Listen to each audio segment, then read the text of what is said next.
उपस्थित शिक्षकगण, प्रधानाचार्य महोदय, आप सभी को मेरा सादर प्रणाम और तमाम विद्यालय के छात्र और छात्राएं, आप सभी को मेरा आशीर्वाद। मेरे विद्यालय बाल ज्ञान निकेतन विद्यालय हुआ करता था, अभी ये बाल ज्ञान निकेतन इंटर कॉलेज हो गया है। ये आपके साथ साथ मेरा भी सौभाग्य है कि मैं पहले भी आपको अवगत करा चुका हूं कि इस विद्यालय का मैं छात्र हूं, नर्सरी से और कक्षा 1 तक, जिसे 8वीं कक्षा कहते हैं, क्योंकि उस वक्त ये विद्यालय कक्षा 8 तक था। इन्हीं पंक्तियों में मैं भी बैठा करता था। मुझे आज यहां विद्यालय में आकर अपने आप को मैं बहुत प्रसन्न महसूस कर रहा हूं, मुझे खुशी हो रही है। ये तमाम सवाल जो मुझे भी याद नहीं थे और उनके जवाब मुझे भी यहाँ तमाम सीखने को मिले, तो मैं उसके लिए भी आपको धन्यवाद करता हूँ। तो तमाम राजनीति में रहकर और सोशल वर्क करके तो उन चीज़ों पे ध्यान ज़्यादा चला जाता है। आपने देखा होगा कि बहुत बड़े जो राष्ट्र नेता हैं उनको भी राष्ट्रगान याद नहीं होता है। मैं विद्यालय के सभी छात्रों को कुछ चीजें बताऊंगा, उनको आप थोड़ा सा ध्यान से सुन लें, एक दूसरे को डिस्टर्ब ना करें और मेरी तरफ ध्यान दें।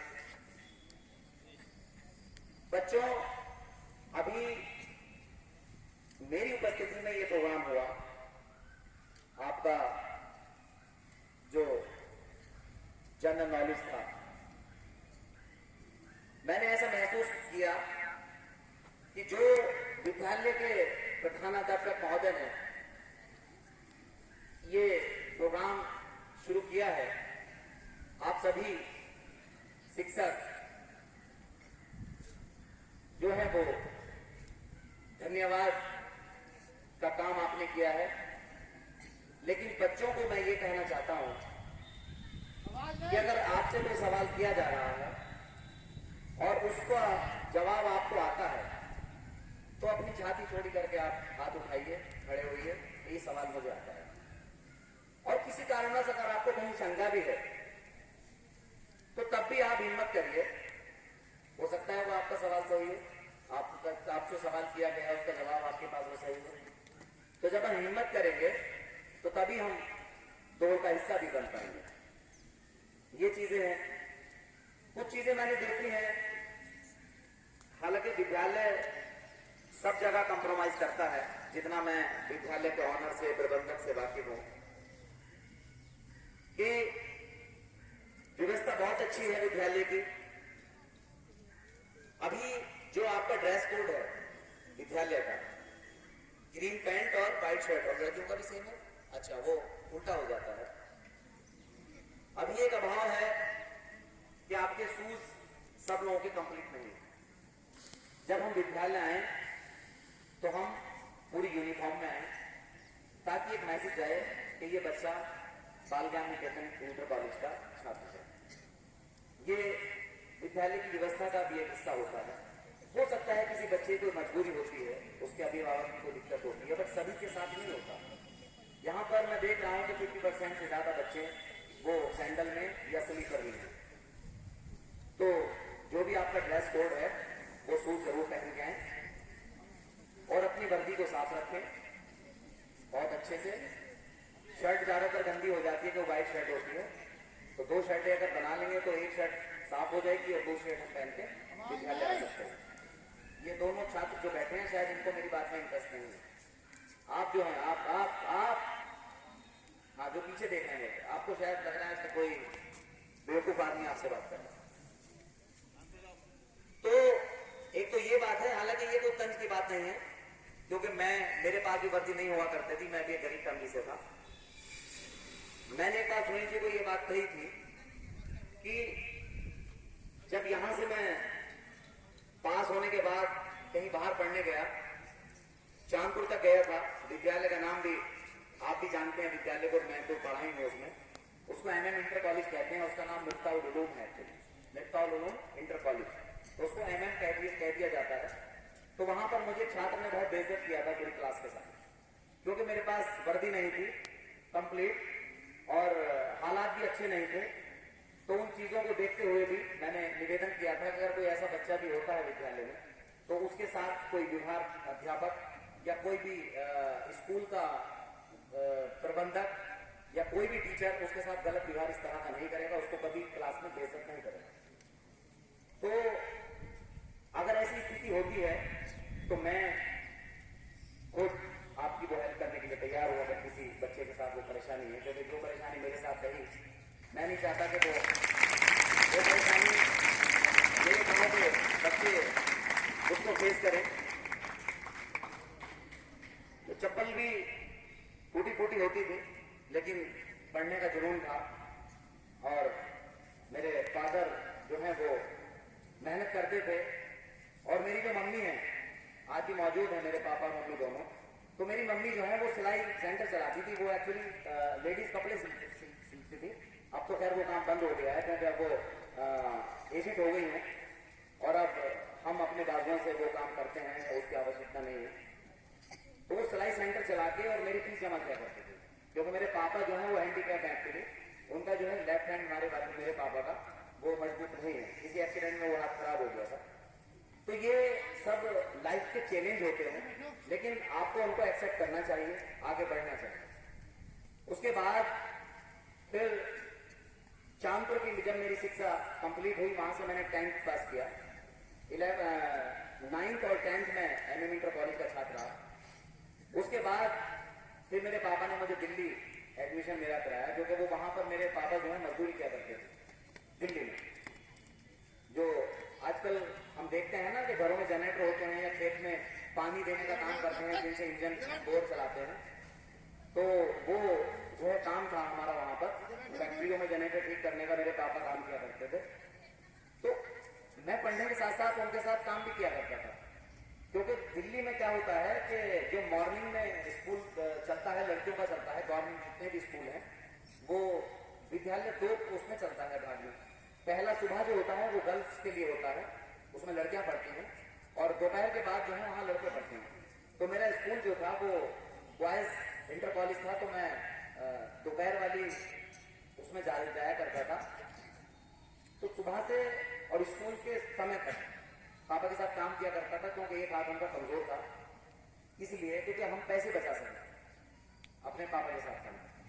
तो बेटा अगर कहीं घर में काम करना है या अपने पापा के काम में मदद करनी है तो हमें उसमें शर्म नहीं होगी। तो वहां भी मैंने ये फेस किया कि मेरे अक्सर हाथ काले रहा करते थे, क्योंकि वो काम ही इस टाइप का था। तो हालांकि वो लोग मुझसे इंस्पायर भी होते थे बच्चे कि यार बबलू भैया काम भी करते हैं और पढ़ते भी हैं।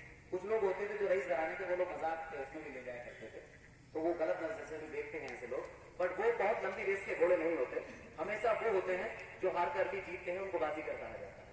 तो हम अगर किसी दौड़ में हार भी जाते हैं तो हमें हिम्मत हारने की या हमें घर वालों को गलत कहने की कोई आवश्यकता या ऐसी घृणा करने की कोई जरूरत नहीं है कि हमें ये चीज हमारे परिवार ने मुहैया नहीं कराई या इन चीजों से हम पीछे रह गए।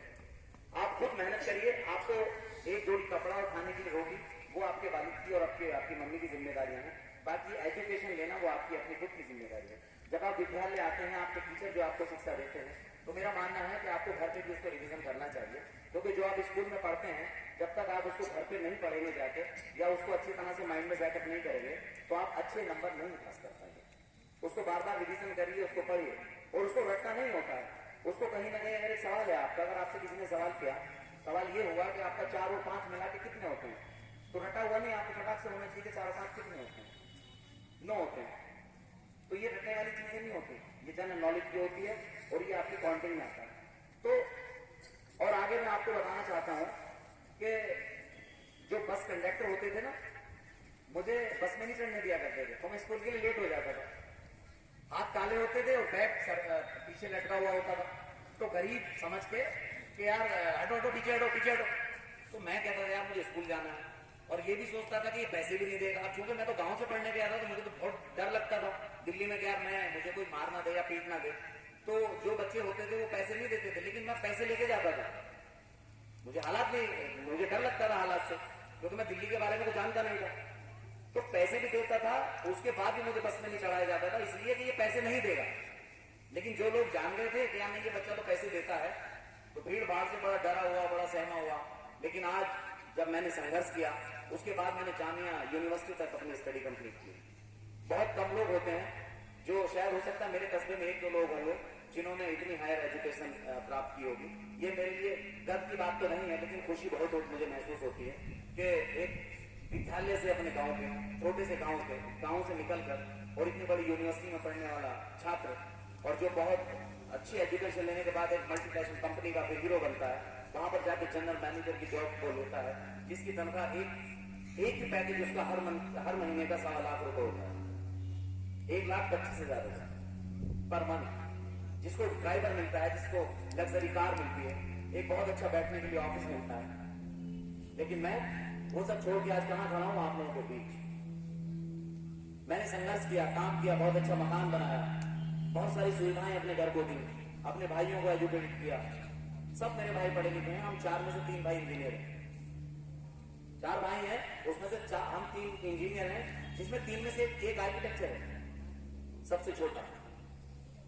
तो ये सब चीजें किससे हुई? संघर्ष से हुई। अगर घर में ये हो जाता कि नहीं, ये मैं तो अपने लिए, मुझे इकट्ठा करना है, धन कमाना है, अपने लिए करना है, जो भी करना है, तो वहां बहुत लोग बैकफुट पे चले जाते हैं। जब आप संगठित रहेंगे, परिवार को एक साथ लेके चलेंगे, तो आप बहुत मजबूत हो जाएंगे। ये सब आप बड़े छात्रों के लिए, अगर आप 4 भाई हैं, 3 भाई हैं, तो संगठित रहिए। अपने घर में भी संगठित रहने के लिए कहिए। कुछ लोग आपसे चिढ़ते हैं, जलते हैं, उनको अपना काम करने दीजिए, लेकिन आप अपनी कभी नमस्ते सलाम करने में कभी मत चूकिए। हमेशा जब भी आप विद्यालय से जाएं या निकले, कहीं भी आपको कोई मिले, तो आप हमेशा आदाब, सलाम, नमस्ते, प्रणाम कीजिए। उससे आपके छात्र होने का सबूत भी मिलता है और आपके संस्कारों का भी पता लगता है। उसके बाद फिर मुझे एक दिमाग में था मुझे कि जहां से मैं पढ़ा हूं, जहां मेरा जन्म हुआ है, उस गांव का, जैसा कि अभी कलपीर जी ने बताया था कि पसंदपुर, एक्चुअली पसंदपुर मेरे पुरखों का गांव है, जहां से मेरे दादाजी जहां के रहने वाले थे। मेरा जन्म तो यहीं जहां मैं खड़ा हूं, इसी गांव बीपुरा रास्ता में हुआ है। तो यहाँ की स्थिति मैंने देखने के बाद एक दिमाग में जुनून था कि कुछ करना चाहिए, और वो कोशिश भी की है, क्योंकि बहुत बड़ी पोस्ट मुझे नहीं मिली है। मैं सिर्फ एक गांव का ग्राम प्रधान हूँ, और इससे ज्यादा ये हो गया है कि एक ब्लॉक में संगठन का चेयरमैन बन गया हूँ। 110 हमारे ब्लॉक में गांव आते हैं, और 230 गांव आते हैं, और 110 ग्राम पंचायतें आती है, क्योंकि किसी किसी गांव के साथ 2-2, 3-3 गांव भी मिले हुए हैं, जिनको माजरा कहते हैं। तो मेरा मानना है कि इतने कम एज में और इतने कम वक्त में इतने बड़े संगठन को लेकर चलना और पूरे ब्लॉक का मुखिया बन जाना, ये भी अपने आप में एक ताकत और पावरफुल बात है। आप संघर्ष से कभी मत डरिए, हमेशा संघर्ष का एक हिस्सा बनिए। अगर कोई साथी, आपने देखा होगा ना, अरविंद केजरीवाल का नाम सुना है? मैं भी हिस्सा रहा उनका, लेकिन उतना वक्त नहीं दे पाया क्योंकि नौकरी करता था, कभी कभी संडे को चला जाया करता था। तो वो संघर्ष है। वो आज क्या बने हैं मालूम है? वो तीसरी बार दिल्ली स्टेट के मुख्यमंत्री हैं। इसलिए संघर्ष, ईमानदारी, उन्होंने पूरे हिंदुस्तान में एक लहर, एक ऐसा जज्बा पैदा कर दिया है कि अगर मिसाल दे कोई आदमी, अगर अच्छी ईमानदारी की बात करे, तो शायद सबसे पहले मैं कहूंगा कि हिंदुस्तान में अरविंद केजरीवाल का नाम है। ये किसी पॉलिटिकल बात नहीं कर रहा हूं, एक ईमानदारी की बात कर रहा हूं, जिन्होंने गरीबों के लिए काम किया। ना ही मैं उनको एज ए मुख्यमंत्री देखता हूं, क्योंकि मेरे साथ बैठते थे अरविंद केजरीवाल संघर्ष के समय में, हम भी उसी मंच पे बैठते थे जब अन्ना हजारे जी ने संघर्ष किया था। तो संघर्ष के साथी हैं वो हमारे। तो एज ए मुख्यमंत्री नहीं, मैं उनके व्यक्तित्व की बात कर रहा हूं कि वो इतने बड़े अधिकारी बनने के बाद, इनकम टैक्स के वो इतने बड़े अधिकारी थे, उसके बाद इन्होंने अपना जो है जॉब छोड़ने के बाद देश की सेवा करने का काम किया। तो मैंने एक सोच अपनी ये रखी कि मैं इतना बड़ा काम नहीं कर पाऊंगा, लेकिन अपने गांव को एक अच्छा व्यक्तित्व, एक अच्छा नेतृत्व, एक अच्छी सीख, साफ सुथरा, ये बनाने की कोशिश तो की जा सकती है। तो साथियों, संघर्ष करना सीखिए, अपने गुरुओं का आदर करना सीखिए, अपने घर वालों को इज्जत देना सीखिए। जो लोग अभी इस काम को नहीं करते हैं, मुझे उम्मीद है वो आज से ये सब काम करेंगे। और जब भी आप स्कूल से, विद्यालय से जाएंगे, तो आपको मैं एक ये कहना चाहता हूं कि आप मुझे आश्वासन देंगे, ये मेरा अपना विद्यालय है। आप जब भी अपने विद्यालय आएंगे, या विद्यालय से घर की तरफ जाएंगे, आपका कहीं कोई स्टॉप या कोई ब्रेक नहीं होगा। बड़े बच्चों, आपके लिए खास करके बात है, छोटे बच्चे तो चलो खैर के काम से पहुंच ही जाते हैं। आप हमेशा जब भी घर से चलेंगे तो आपका सिर्फ विद्यालय की तरफ होना चाहिए। जो विद्यालय से चलेंगे तो सीधा रुख आपका अपने घर की तरफ होना चाहिए। उसके बाद आप कहाँ जाते हैं, क्या करते हैं, वो आपकी पर्सनल लाइफ है। खेत का काम भी होता है, पापा का भी कोई काम होता है, आपका कोई स्कूल का फॉर्म भी होता है, वो सब चीजें। लेकिन जब आप घर की तरफ जाएंगे तो आपके घर वालों को ये पता होना चाहिए अभिभावक हो कि हमारा बच्चा विद्यालय से घर वापस आ गया। उनको तसल्ली हो जाती है, कहीं ना कहीं माँ आपका इंतजार करती है, क्योंकि पापा चलो कहीं काम पे हो सकते हैं, माँ हमेशा इंतजार करती है। मैं देखता हूँ मेरे बच्चे भी यहाँ पढ़ते हैं, तो घर में कभी जाता हूँ तो कई बार उनकी मम्मी कहती थी कि बच्चे नहीं आएगी, तो मुझे एहसास होता है कि किसी वक्त मेरी माँ भी मेरा इंतजार करती होगी। तो हमेशा आपकी माता जरूर आपका इंतजार करती है कि मेरा बेटा आएगा, तभी वो खाना भी शायद खाती है। तो आप सबसे पहले अपना सीधा घर जाएं, ये ना दिखाएं कि मैं तो बड़ा हो गया हूँ, कोई आवश्यकता नहीं है, जब मन करेगा मैं चला जाऊंगा। अपने दोस्तों के साथ हाथ में हाथ डाल के घूमना या इधर उधर छेड़खानी करना, लड़कियों के साथ शैतानी करना, ये हमारे विद्यालय का संस्कार नहीं है, ये हमें शोभा नहीं देता। यही बात बच्चों के लिए भी है। एक विद्यालय है, नाम नहीं लूंगा विद्यालय का, कई शिकायतें विद्यालय की आ रही हैं, उसको भी देख रहा हूँ कैसे रिजॉल्व हो सकता है, कोशिश कर रहे हैं। कुछ अध्यापकों की शिकायतें हैं, कुछ छात्रों की शिकायतें हैं। मुझे उम्मीद है हमारे विद्यालय कोई ऐसी शिकायत नहीं आएगी, ऐसा मुझे विश्वास है। तो वो सब चीजें संस्कारों में नहीं आती हैं। आप प्रेस में हैं, मैं जब आता हूँ यहाँ पर कई बार टहलने आता हूँ या काम के लिए आता हूँ, सफाई कर्मचारी जब काम पे लगे होते हैं, तो आप ड्रेस में विद्यालय के बाहर घूम रहे होते हैं, क्यों? आप अपने प्रधान अध्यापक से या अपने टीचर से पूछ के, अगर आपको छुट्टी लेनी है या आपका घंटा खाली है जिसे पीरियड कहते हैं, तो अगर वो खाली है तो आप बता दीजिए हम घर जाएं। लेकिन वो परमिशन होनी अति आवश्यक है, क्योंकि विद्यालय की जवाबदेही हो जाती है अगर आप समय से घर नहीं पहुंचे या आपको शाम को घर पहुंचे कि हमारा बच्चा कहाँ। आपकी शिकायत भी हो सकती है पुलिस थाना चौकी में, और स्कूल में वो शिकायत आएगी। और आपने क्या किया, आए तो विद्यालय आपने 1-2 घंटा अटेंड किया, उसके बाद आपका पता नहीं कहाँ है। घर भी परेशान, प्रशासन भी परेशान, और आपका विद्यालय भी परेशान। एक आदमी ने इतनी चीजें डिस्टर्ब कर दी। हमें डिस्टर्ब नहीं करना है, ना हमें डिस्टर्ब होना है। हमें देश को आगे बढ़ाना है, इन चीजों में नहीं उलझना है। हमें ज्यादा से ज्यादा चीजें अपनी सीखनी है, हमें आगे बढ़ने का काम करना है, और हमें संघर्ष का एक साथी बनना है देश के लिए। दूसरी बात, अपनी बात मैं खत्म करूंगा। एक और मैं आपसे चाहूंगा, यहाँ पर कई सौ बच्चे बैठे हुए हैं, छात्र और छात्राएं, कभी भी आपको जात पात में कोई बांटने का काम करता है, उस आदमी से हमेशा दूरी बनानी है। हमेशा वो समाज के लिए अच्छी उपज नहीं है जो आपको बांटने का काम करते हैं। आज आप विद्यालय में आते हैं, एक साथ बैठ के खाना खाते हैं, हो सकता है मेरे घर से अगर अचार आया है तो आपके घर से चटनी आई है, तो मिल बांट के चटनी और अचार खाते हैं कि नहीं खाते हैं? तो फिर कौन होता है वो हमें बांटने वाला आपस में? जातिवाद का कह के, या हिंदू या मुसलमान या सिख या ईसाई का हवाला देकर। ऐसे लोगों को कभी हमें मान सम्मान नहीं देना है, क्योंकि वे देश हित का कार्य नहीं कर रहे हैं। हमें आपस में जैसे हम आज बैठे हैं कल वैसे ही बैठेंगे। आज मैं आपके सामने एज ए प्रधान खड़ा हूं, लेकिन आप जानते हैं मेरा कितना बड़ा ग्राउंड है, कितना बड़ा ग्रुप है हिंदुस्तान में। IAS मेरे फ्रेंड हैं, IPS मेरे दोस्त हैं, हाईकोर्ट के जजेस मेरे दोस्त हैं जो मेरे साथ पढ़ते हैं, जिन्होंने संघर्ष किया है। बहुत बड़ी फैमिली से नहीं थे वो लोग। वो आपके लिए बहुत बड़े अधिकारी हो सकते हैं, आपके लिए वो सर जनाब हो सकते हैं, लेकिन मेरे लिए वही मेरा दोस्त प्रियांशु है, वही मेरा दोस्त हर्षवर्धन है, जो हम साथ पढ़ते थे। तो है ना, आपको वही कल बनना है। आप ही लोगों में से पुलिस फोर्स में जाएंगे, आर्मी में जाएंगे, IPS बनेंगे, IAS बनेंगे, अधिकारी बनेंगे, जजेस बनेंगे, एडवोकेट बनेंगे। किसी का कोई फील्ड होगा, किसी का कोई फील्ड होगा, आप काम करेंगे। आपके संबंध हमेशा वही रहने चाहिए।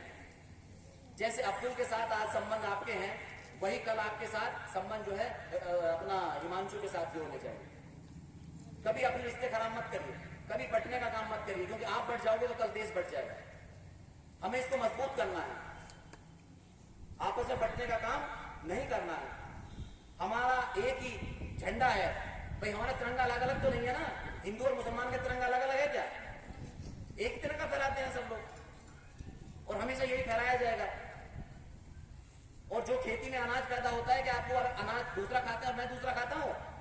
एक ही अनाज खाते हैं, उसी जमीन से निकला हुआ पानी पीते हैं। तो कैसे बंटवारा हो गया भाई? क्या ऐसा कहीं बोर्ड लगा हुआ है कि बाल ज्ञान निकेतन में राम पढ़ेगा रहीम नहीं पढ़ेगा? ऐसा बोर्ड नहीं लगा है। क्यों? इजाजत है सब जगह जाने की। तो जो इस तरह की चीजें हैं उन्हें कहते हैं, क्या कहते हैं? बद अखलाकी, अच्छी सोच ना होना। अपने अच्छे विचार रखिए, अपने गुरुओं की बातों को मानिए। स्पीच बहुत लंबी हो जाएगी क्योंकि आप छात्र हैं, आपको पढ़ना भी है, और मेरी कोई गलती कोताही है तो उसके लिए मैं क्षमा चाहता हूं। आप सब मेरे बच्चे हैं, मेरे विद्यार्थी हैं, ये आपका अपना विद्यालय है। आप हमेशा कभी भी आपके सामने कोई रास्ते में समस्या आती है, आप वापस आइए। आप यहां से निकले, आपका गांव नलपुरा है, सीपी सिंह मेरे बहुत अच्छे दोस्त हैं, एक ही साथ हम पढ़े हैं इसी विद्यालय में। आपका गांव नलपुरा है, आपके साथ तो यहाँ बदतमीजी होती है, आपको कोई परेशान करता है तो वापस विद्यालय आ जाइए।